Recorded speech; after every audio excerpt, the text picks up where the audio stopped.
অর্থনীতিকে আরও প্রতিযোগিতামূলক করতে বন্দর ও লজিস্টিক্স খাতে দীর্ঘমেয়াদী পরিকল্পনা এবং দ্রুত বাস্তবায়নের উপর জোর দিয়েছেন উদ্যোক্তা ও অর্থনীতিবিদরা। ঢাকা চেম্বার অফ কমার্স আয়োজিত গোলটেবিল বৈঠকে বক্তারা আন্তর্জাতিক বাণিজ্যে টিকে থাকতে আমদানি রপ্তানি কার্যক্রম আরও সহজ ও সাশ্রয়ী করার কথা বলেন। নানা কারণে দেশের প্রধান বন্দর প্রতিযোগিতায় পিছিয়ে রয়েছে বলেও মন্তব্য করেন বক্তারা।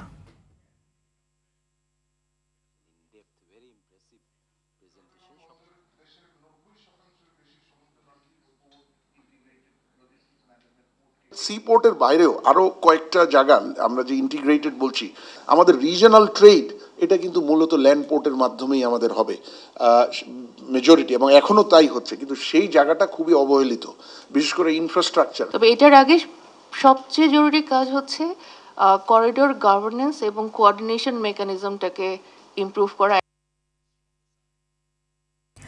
দর্শক, এই মুহূর্তের রাজধানীর কেআইবি মিলনায়তন থেকে সরাসরি যুক্ত হচ্ছেন সহকর্মী শামীম আহমেদ।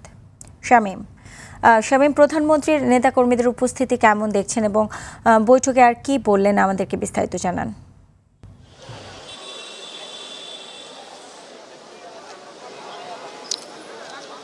সুজানা, গত বছরের 25 ডিসেম্বর দেশে স্বদেশ প্রত্যাবর্তন, এরপরই দলীয় প্রধানের দায়িত্ব নিয়েছেন বিএনপি চেয়ারম্যান তারেক রহমান। এরপরই কিন্তু 12 তারিখের নির্বাচন এবং নির্বাচনের পরে তিনি প্রধানমন্ত্রী হিসেবে শপথ গ্রহণ করেছেন। তবে দেশে আসা, দলের দায়িত্ব গ্রহণ এবং এরপর প্রধানমন্ত্রী হওয়ার পর এটি হচ্ছে প্রথম এই দলীয় সভা যেখানে দলীয় অঙ্গ সংগঠনের নেতাকর্মীদের নিয়ে তিনি বসেছেন এবং সাংগঠনিকভাবে একটা সভা করছেন।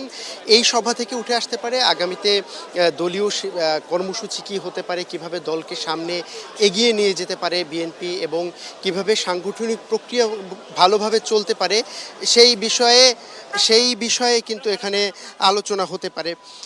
আমরা দুপুরবেলাতেই কথা বলেছিলেন বিএনপি চেয়ারম্যান প্রধানমন্ত্রী তারেক রহমান।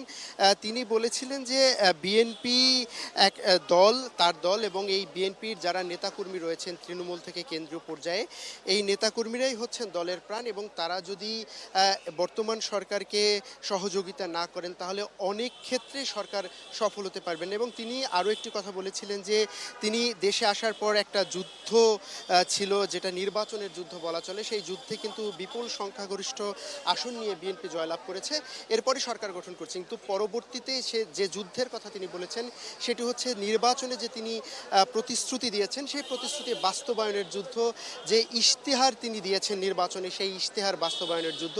এবং এই যুদ্ধে সরকারের পাশে থেকে বিএনপি নেতৃবৃন্দরা বিএনপিকে এই বর্তমান সরকারকে সহযোগিতা করবেন এবং বর্তমান সরকারের কাজকে সামনে এগিয়ে নেওয়ার জন্য সচেষ্ট থাকবেন। এই বিষয়েই কিন্তু বিএনপি প্রধান এবং প্রধানমন্ত্রী তারেক রহমান তার নেতাকর্মীদের উদ্দেশ্যে কথা বলেছেন। এখানে আমরা বেশ কয়েকজন বিএনপি অঙ্গ এবং সহযোগী সংগঠনের নেতৃবৃন্দের সঙ্গে আমরা কথা বলেছিলাম। তারা বলেছেন তারা তাদের দলীয় প্রধানের সঙ্গে কথা বলতে পেরে অনেক খুশি হয়েছেন, কারণ দীর্ঘদিন পর দলীয় প্রধান হিসেবে তাদের সঙ্গে কথা বলেছেন এবং একটা সাংগঠনিক সভা করেছেন, যে সভার মাধ্যমে দলকে সামনে এগিয়ে নিয়ে যাওয়া যাবে এবং সরকারকে সহযোগিতা করা যাবে যাতে সরকার তার নির্বাচনী প্রতিশ্রুতি বাস্তবায়ন করতে পারেন এবং নির্বাচনী ইশতেহারগুলো বাস্তবায়ন করতে পারেন। সভা এখনও চলছে। সভা শেষে হয়তোবা বিএনপি মহাসচিব মির্জা ফখরুল ইসলাম আলমগীর গণমাধ্যমের কাছে সভার বিস্তারিত তথ্য তুলে ধরবে। তো সুজানা, এই ছিল কেআইবি থেকে আমার কাছে সর্বশেষ। পরবর্তীতে হালনাগাদ তথ্য এখান থেকে আপনাকে জানানোর চেষ্টা করব। জি, আপনাকে অসংখ্য ধন্যবাদ।